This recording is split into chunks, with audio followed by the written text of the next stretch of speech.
Hello everyone, myself Bijuji, a research scholar in education, NSS Training College, Pangalam, under the University of Kerala.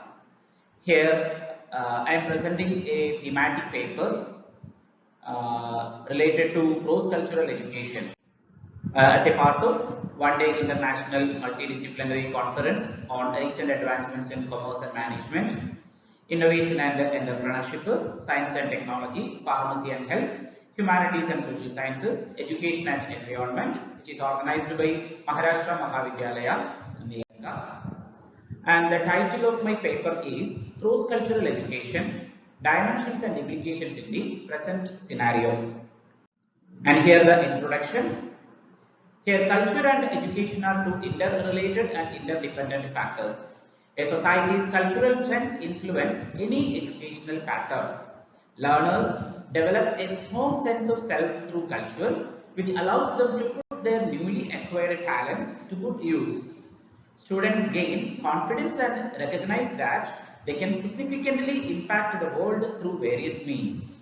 Cross-cultural learning improves students' understanding of their own and other cultures and their comprehension of cultural norms, beliefs, and behaviors. And here, what is cross-cultural education? A cross-cultural education means that it's a blend of cultures in which a student is made aware of both his or her own culture and the cultures that make up his or her education. That is cross-cultural education. And here, what are the objectives of cross-cultural education? As UNESCO says that the aim of education or the objective of education, or it states that the pillars of education, and that four pillars include learning to be, learning to do, learning to learn, and learning to live together. And these are mainly the major objectives of cross-cultural education. And for explaining that, in the classroom, cross-cultural learning programs allow students to take advantage of diversities, opportunities, and learn how to operate in a global, diverse, and challenging world. Empathy and flexibility are two of the most commonly taught abilities in most programs. Cross-cultural education recognizes and respects different student cultures while preparing pupils to succeed in a diverse world.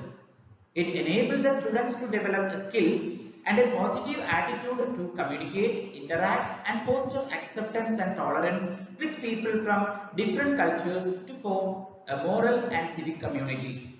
Cross-cultural education is a reaction to classroom diversity that aims to move beyond passive coexistence and establish a growing and sustainable way of living together in multicultural communities by fostering understanding, respect, and productive discourse among many groups. And here I am presenting the dimensions of cross-cultural education.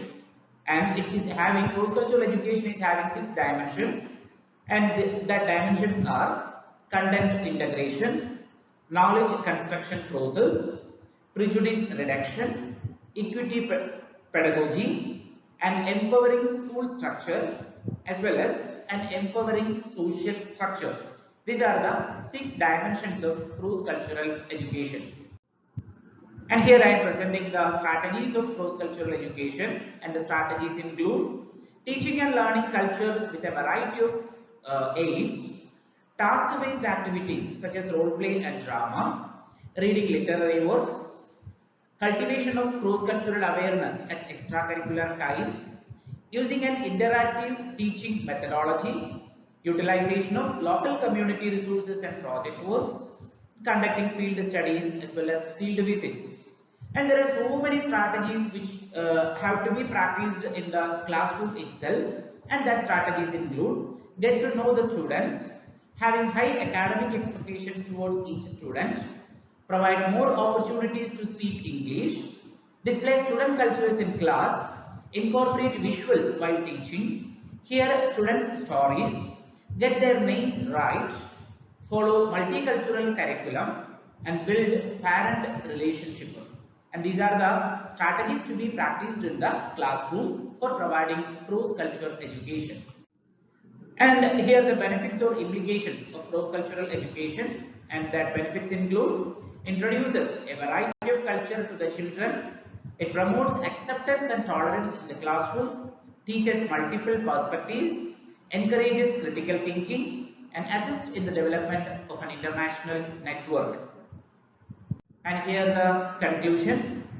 Cross-cultural education cannot be seen as an afterthought to the usual curriculum. It must address the entire learning environment and other aspects of educational processes like school life and decision making, teacher education and training, curricula, instructional languages, teaching methods, student interactions, and learning materials. It can be accomplished by incorporating a variety of viewpoints and voices. One notable example is the establishment of an inclusive curriculum that includes learning about the languages, history, and cultures of non-dominant groups. To raise the stakes of learning, use global perspective and cross-cultural education resources to provide authentic learning opportunities that foster empathy and extend students' viewpoints. And the students can better understand their own culture by studying different areas and cultures, and they can investigate people's commonalities and differences and shared global concerns like climate change and inequality, which necessitate global cross-cultural collaboration and deep empathy. And students will also realize how big and how little the world is and how full of discoveries and issues to be solved. And this is my paper. Thank you.